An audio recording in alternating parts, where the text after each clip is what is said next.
Movie का start बहुत ही suspense से भरा होता है, जहां एक बिल्डिंग में बहुत ऊपर वाले अपार्टमेंट में एक लड़की खड़ी नजर आती है और एक आदमी जिसकी शक्ल हमें दिखाई नहीं जाती वो आके उस लड़की को धक्का देते हुए बिल्डिंग से नीचे फेंकते हुए मार देता है। सीन्स उसी लड़की के जैसे नजर आने वाले 30 years old divorced book editor Carly पे शिफ्ट होते हैं, जो उसी सिल्वर बिल्डिंग में सेम अपार्टमेंट ले लेती है। कार्ली की कोवर्कर और फ्रेंड उसे अपने साथ पार्टी में चलने को कहती हैं ताकि कार्ली अपनी टॉक्सिक रिलेशन को भुला के आगे बढ़ सके और अपनी लाइफ में किसी न्यू इंसान को जगह दे। लेकिन कार्ली अभी सबके लिए तैयार नहीं होती। फिर कार्ली को उसकी प्रॉपर्टी डीलर की कॉल आती है, जो उसे बताती है कि उसकी अपार्टमेंट के लिए एप्लीकेशन अप्रूव हो गई है। कार्ली अपना सामान लिए अपार्टमेंट की तरफ जाती है तो वहाँ वो ज़ीक नामी लड़के से मिलती है, जो उसकी हेल्प करते बॉक्स पकड़ के उसके साथ जाता है।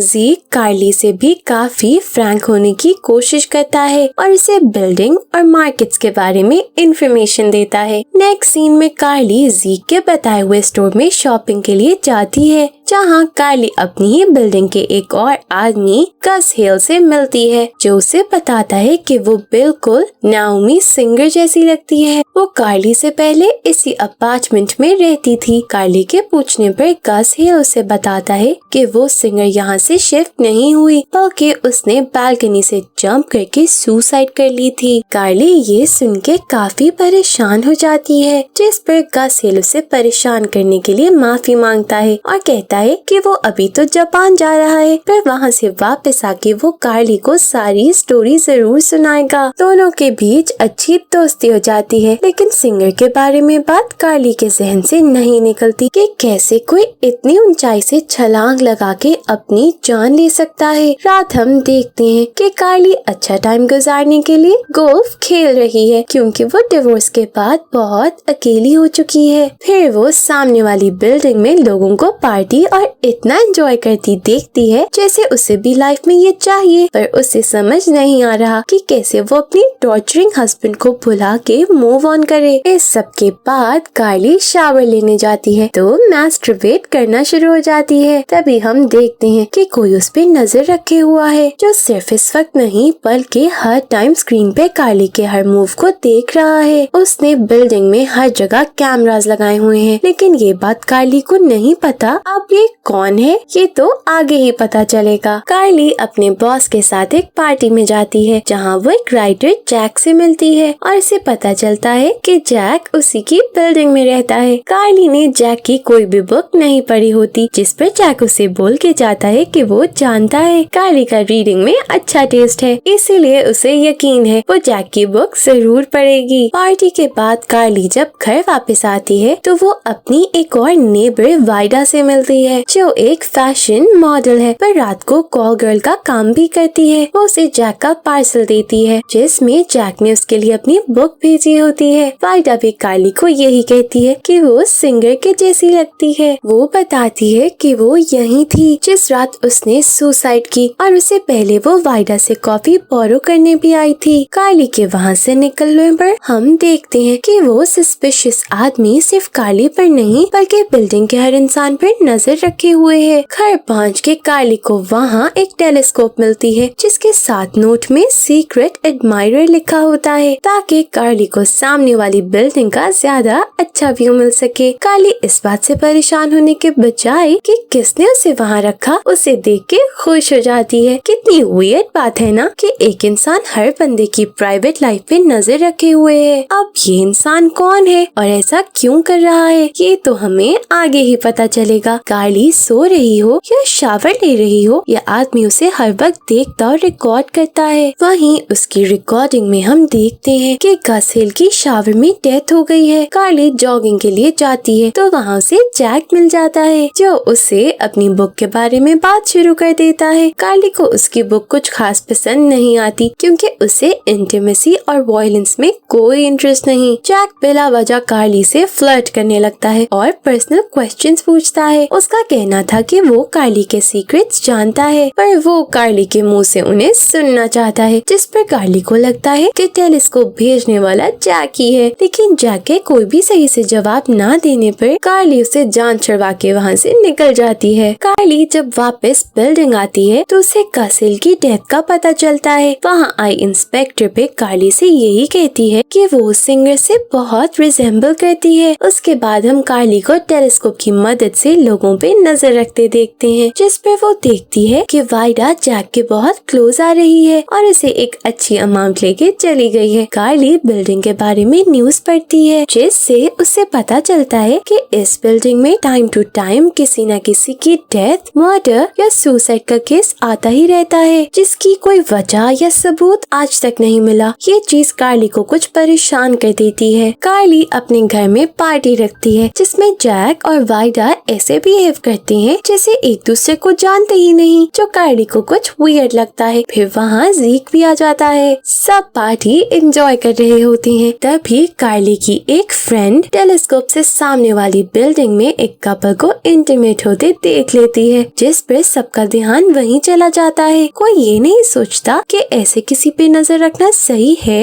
या नहीं, उल्टा सब उसे एंजॉय करने लगते हैं। पार्टी खत्म होने पर जाने से पहले ज़ीक कार्ली को कल मिलने का कह के चला जाता है। जैक साइड पे खड़ा सब सुन रहा था। वो ज़ीक के जाने के बाद कार्ली से आके बात करते हुए पार्क वाली हरकत के लिए माफी मांगता है और उससे अपने साथ किसी टाइम डिनर पे चलने का बोलते हुए वहाँ से चला जाता है। कार्ली लॉन्ड्री रूम में होती है कि एकदम लाइट चली जाती है। उसे अजीब आवाज आने लगती है और डोर भी जैम हो जाता है। वो बहुत मुश्किल से वहाँ से निकल के बाहर आती है तो सामने ज़ीक होता है। तभी वहाँ गार्ड भी आ जाता है। दोनों से काम डाउन करते हैं और वो देखती है कि वो आवाजें गार्बेज की डस्टबिन में जाने की थी। ज़ीक के साथ जिम पहुँचती है। ज़ीक कार्ली को वेट्स यूज करना सिखाता है। फिर वापसी पे वो उसे बताता है कि वो एक वीडियो गेम डिजाइनर है, जिसके बाद वो कार्ली को इम्प्रेस करने में लग जाता है। कार्ली ज़ीक के साथ उसके अपार्टमेंट पहुँचती है, जहाँ दोनों क्लोज आने लगते हैं और फिर ज़ीक कार्ली के साथ फिजिकल होने लगता है, जो कार्ली को भी अच्छा लगता है और दोनों रोमांस करने लगते हैं। ये सब भी रिकॉर्ड हो रहा था। इंटीमेट होते हुए कार्ली को अपना पास्ट याद आने लगता है, जिस पर ज़ीक उसे काम डाउन करता है और दोनों एक अच्छा टाइम गुजारते हैं। कार्ली ज़ीक पे ट्रस्ट करना शुरू ही होती है कि तभी ज़ीक उसे बताता है कि ये बिल्डिंग उसकी है। उसके डैड के बहुत से होटल्स थे और ये भी उन्हीं में से एक है, पर वो ये बहुत ज्यादा लोगों को बताता नहीं है कि लोग उसका फायदा न उठाएं। वो बताता है कि उसे कार्ली पसंद आई थी, यही वजह है कि उसने कार्ली के अपार्टमेंट की एप्लीकेशन जल्दी अप्रूव कर दी, जिस पर कार्ली को लगता है ज़ीक ने उसे यूज किया। पर ज़ीक का कहना था कि वो कार्ली को बहुत पसंद करता है। कार्ली मजीद कुछ भी कहे बगैर वहाँ से चली जाती है। अब ज़ीक की इन बातों से हम अंदाजा तो लगा ही सकते हैं कि सब पे नजर रखने वाला है कौन। जी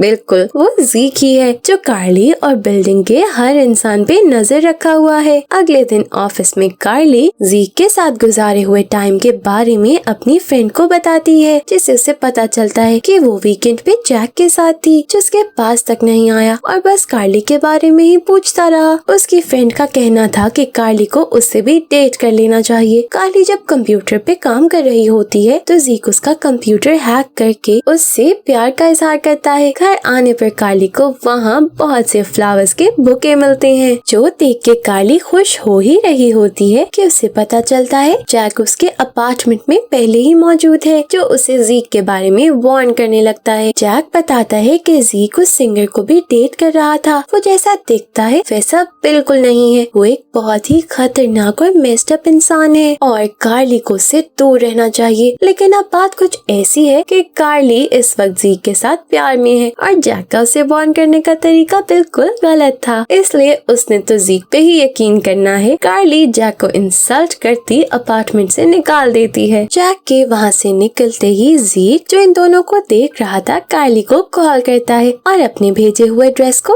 पहन के 1 घंटे में नीचे मिलने को कहता है। कार्ली के आने पर वो दोनों डिनर के लिए चले जाते हैं, जहाँ खाना खाने के बजाय ज़ीक कार्ली को उसके साथ एक गेम खेलने को कहता है। वो कार्ली को चैलेंज करता है कि वो उसे अपनी ब्रा और पैंटी दिखाए और कार्ली को तो जैसे उसकी हर बात सही लगने लगी थी। वो वहाँ रेस्टोरेंट में बैठी लोगों की परवाह किए बगैर जीक को अपनी ब्रा दिखाती है और पैंटी उतार के दे देती है, जिसके बाद दोनों हम एक एलिवेटर में किस करते हुए नजर आते हैं। दोनों जीक के अपार्टमेंट पहुँच के पैशनेट इंटीमेशन शेयर करते हैं, जिसके बाद कार्ली जीक से उस सिंगर के बारे में पूछती है, जिस पर जीक का कहना था कि वो उसे नहीं जानता था, लेकिन उस सिंगर ने एक बार जीक को हरास करने की कोशिश की थी। उल्टा पार्टी पे उसने वाइडा से सुना था कि वो जैक के साथ रिलेशन में थी। कार्ली को ये सारी बातें बहुत कंफ्यूज कर देती हैं, जिस पे वो वहाँ से जाने लगती है, तो जीक उसे रात वहीं उसके साथ रुकने को कहता है, पर कार्ली बस ये कहते हुए वहाँ से चली जाती है कि वो दोबारा हर्ट नहीं होना चाहती है। घर पहुँच के कार्ली वाइडा को सच जानने के लिए कॉल करती है, पर वो फोन नहीं उठाती। फिर वो जैक को कॉल करके कन्फ्रंट करती है, जिस पे जैक साफ साफ कह देता है कि ये उसे वाइडा ने नहीं बल्कि जीक ने बताया है, जिस पर कार्ली कोई भी जवाब दिए बगैर फोन बंद कर देती है और हमेशा की तरह जीक उनकी बातें सुन रहा था। अगले दिन कार्ली वाइडा का उसके घर से निकलने पर उसे बात करने की कोशिश करती है, पर वाइडा लेट होने की वजह से रात को बात करने का बोल के वहाँ से चली जाती है। लिफ्ट खराब होने की वजह से वो स्टेयर्स से नीचे जा रही होती है कि अचानक कभी लाइट ब्लिंक करती है, कभी उसे अजीब आवाजें आती हैं। कार्ली को भी कुछ अजीब लगता है, इस पर वो वाइडा के पीछे जाती है तो वहाँ वो वाइडा को मरा पाती है और उसके पास जैक होता है, जिस पर वो डर के जैक को वाइडा का कातिल समझते हुए वहाँ से भाग निकलती है। कार्ली बहुत डरी हुई किसी तरह जैक से बचती हुई लिफ्ट में चली जाती है और उसका हाथ जख्मी करके लिफ्ट से निकलते हुए बच जाती है, पर वो बेचारी हद से ज्यादा डरी होती है कि आखिर हो क्या रहा है। पुलिस जैक से क्वेश्चनिंग शुरू कर देती है और हर चीज जैक के खिलाफ जा रही थी, क्योंकि जीक ने सब सेट ही ऐसे किया था। पुलिस कार्ली को बताती है कि वो